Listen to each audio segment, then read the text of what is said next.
Hello, welcome to Chingster's video on applications of quadratic functions. In this video, you will learn to apply quadratic functions to solve problems. Let's get to it. Let's look at example 1. A bakery sells apple pies for $12 each and sells an average of 40 pies a day. The baker has calculated that each increase of 50 cents in the price leads to sales decreasing by 1 pie per day. The revenue function is calculated to be R of x is equals to 12 plus 0.50x times 40 minus x, where x is the number of price increase of 50 cents and Rx is the revenue in dollars for selling apple pies. So let's look at part A. Find the revenue if the baker does not increase the price. So feel free to pause the video and try out the problem on your own before checking your solution with mine. So some important information that you have in this question. So we can look at your given R of x, which is the revenue, and we also know that x is the number of price increase of 50 cents, and Rx is revenue, right? And so this is the quadratic function given to you, and if you can recall, what form of quadratic function is this? Yes, this is the intercept form, right?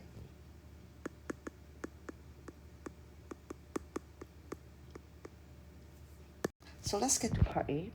Find the revenue if the baker does not increase the price. That means, think about it, what happens in this situation? So in this case, it's when your x is equals to 0.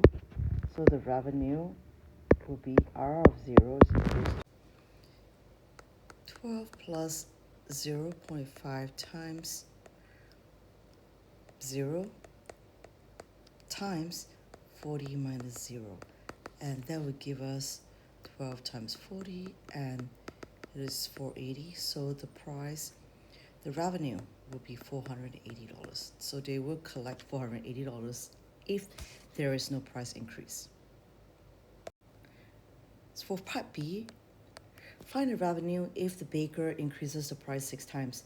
That is a total increase of $3. So here, x would be equals to 6, and R of 6 would be 12 plus 0.5 times 6 and times 40 minus 6.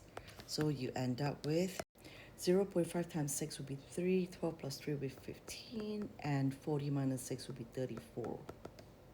And that gives us 510. So the revenue that they collect if they increase the price 6 times would be $510.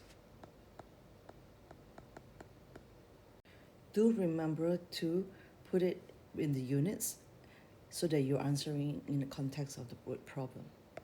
In part C, determine the price increase that will lead to the baker having $0 in revenue. So in this case, my R of x is equal to 0. So you can, so you solve for x. So 12 plus 0.5x times 40 minus x is equal to 0. So in this case, we know that a times b is equal to 0. So a is equal to 0 or b equals to 0. So 12 plus 0.5x is equal to 0, or 40 minus x is equal to 0. So when you solve this, you realize that 0.5x is equals to negative 12, x equals to negative 24. In this case, we have to reject this answer because we know that x has to be a positive number. So x is equals to 40. So in this situation, the price increase will be 40 times, right? So 40 times, that will be, so when you put it back in terms of money, that will be 40 times 0.5, so it will be $20 because you take 40 times 0.5. If we look at this graphically, we know that this is our R of x, and we will have the two intercepts as negative 24 and we have a 40 here. And think about whether this is this concave up or concave down. You can see that is 0.5x times negative x. This is a side curve, so it should concave down. So the graph actually looks like that. Okay, so this is what it looks like. For part D, write the revenue function in the form of Rx equals to ax squared plus bx plus c. So here, what we can do is just expand the function here. So r of x is equals to 12 plus 0.5x times 40 minus x. So I will do FOIL, I'll expand the function. Don't forget to multiply each term. So 12 times 40 is equals to 480. And then you have 12 times negative x is negative 12x. And you have 0.5x times 40, that will give us plus 20x. And then 0.5x times x will be minus 0.5x squared. So I'll rewrite it in the form so ax squared plus bx plus c, so negative 0.5x squared. Combine like terms, I'll get plus 8x and then plus 480. So for part E, find the number of price increases that will lead to a maximum revenue. So in this case, we are looking at the vertex. So we need to find the axis of symmetry here. And remember the formula to find the axis of symmetry. So axis of symmetry is when your x is equal to negative b over 2a. So in this case, our value of a is negative 0.5 and b will be 8. So will be equal to negative of 8 divided by 2 times negative 0.5, and that would be, so I get negative divided by negative is now positive, so it's 8 over 1, so I get 8. So the number of price increases that will lead to a maximum revenue is 8 times. Now let's look at example 2. A ball is thrown upwards from the top of a building. The height of the ball from ground level can be modeled by the function h of t is equals to negative 4.9 t squared plus 11t plus 50, where h of t is the height of the ball in meters and t is the time in seconds after the ball was thrown. So basically there is a building and there's a person standing here. We just ignore the height of the person. The ball is going to be thrown and then we know that it's going to be projectile motion. So this gives us a very nice parabola, and you can see that there is an axis of symmetry here. Okay, so you can see that the height of building is over here and the ball is thrown upwards and then going downwards. So let's look at the part A of the question. So write down the height of the building. So the height of the building is obtained when you first throw the ball or before you even throw the ball, right? So if we connect it back to the equation here. So it will be when your time is equals to 0. So h of 0 will be equals to, you can see that negative 4.9 times 0 squared plus 11 plus times 0 plus 50. And it's actually just the y-intercept in this case. So all this gives you 0. So it's actually just equals to 50. So the height of the building is 50 units. For part B, write down the time when the ball reaches its maximum height. In this case, we're looking at the vertex of the parabola or the function. So this is given to us in the standard form or general form, so we're gonna apply the axis of symmetry formula. So t is equals to negative b over 2a. So this is t and this is h of t, and will be negative 11 over 2 times negative 4.9, and that would give us 1.1224. I want to give my answer to 3 significant figures, so it will be 1.12 seconds. So this is 1.12. And for part C, find the maximum height reached by the ball.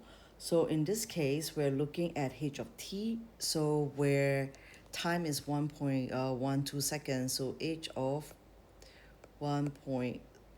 T is equals to 1.1224, so h of 1.1224, you can substitute into the expression 4.9 times 1.1224 square plus 11 times 1.1224 plus 50. And that answer will be 56.2. So 56.2 units is the maximum height. So usually it should be in meters. Now you must be wondering, why do I use such a big number, 1.1124, instead of 1.12? We do that for our working so that we can prevent an immature rounding for our final answer. So for part D, find the time when the ball hits the ground. As you can see, this is where, when it hits the ground, is where your height is equals to 0. So h of the t equals to 0. And you solve the quadratic equation for t. So 0.9 t squared plus 11t plus 50 is equals to 0. So it is not easy to factorize this expression, so to solve by factoring. So it's either you use a quadratic formula or you can use your GDC to get value of t here. So I get t is equals to negative 2.26 or 4.51. And of course, we have to reject the negative value. So your time is 4.51 seconds. And for part D, let's look at the range and domain. So the domain will be the so-called x value, right? So in this case, we can see that the domain will be from here all the way to here. So it cannot be negative. So your t cannot be negative. And your t, when it hits the ground, will be 4.51. So this is the domain, so called the horizontal value. So, and then for your range, you know that you can hit the ground where it is 0. And for the height, the maximum height in this case, we found out is actually 56.2. So in this case, we will include the equal sign for the endpoints because these values can happen. For our next example, please refer to Lesson 6 Extra Examples worksheet. So let's look at this worked example. The height of water from a sprinkler can be modeled by the quadratic function f of x is equals to negative 0.28 times x minus 3.09 squared plus 3.27, where x is the distance from the sprinkler. So you can look at, if you want to just look at it in terms of the graph, you can see that this is in vertex form, so where they give you the maximum or minimum, and you can see that the a value is negative. Again, this is a maximum, so from here you can easily find out where the coordinates of the vertex. So so this is something that looks like there's like 3.09 here, and this is 3.27. Okay, and we have something that goes like that. Something like that. Okay, so how high is the sprinkler above the ground? I will label this part A. So how high is the sprinklers above the ground? If you look at it, it's somewhere, it's like before the water gets sprinkled out. So this is like something here, like, so it's where your x is actually 0. So in this case, f of 0, in this case we can see that you could substitute 0 into your x. Negative 0.28 times 0. So 0 minus 3.09 squared plus 3.27, and you get, and the answer is 0.59653.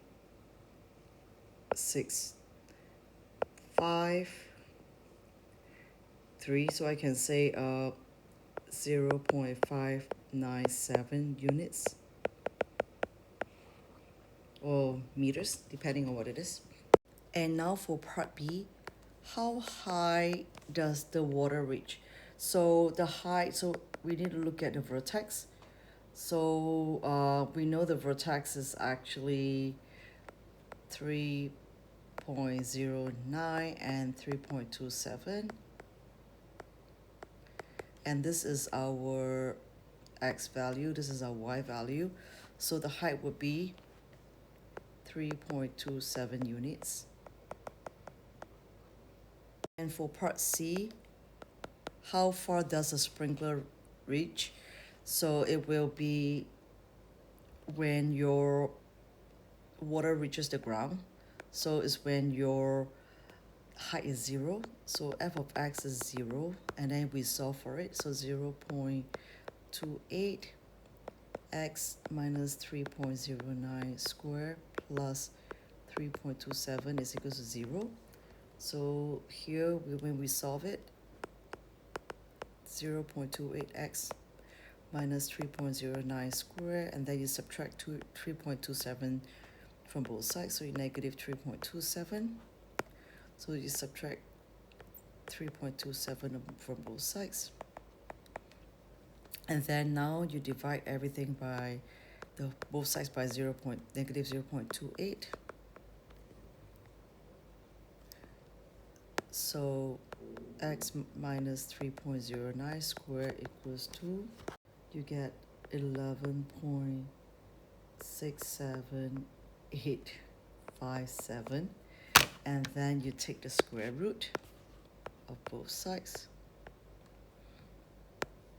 So x minus 3.09 is equal, don't forget your positive negative. So when you square root it, you end up with 3.4174. And to solve for this, actually equals to, so you add 3.09 to both sides. So x is equals to 3.09 plus or minus 3.4174. So the first value will be 3.09 plus 3.4174, and that gives us 6.51. And the other value is, I'm going to write it in blue, 3.09 minus 3.4174. I end up with negative 0.3274, and we know that the distance cannot be negative, so our answer in this case will be 6.51 units.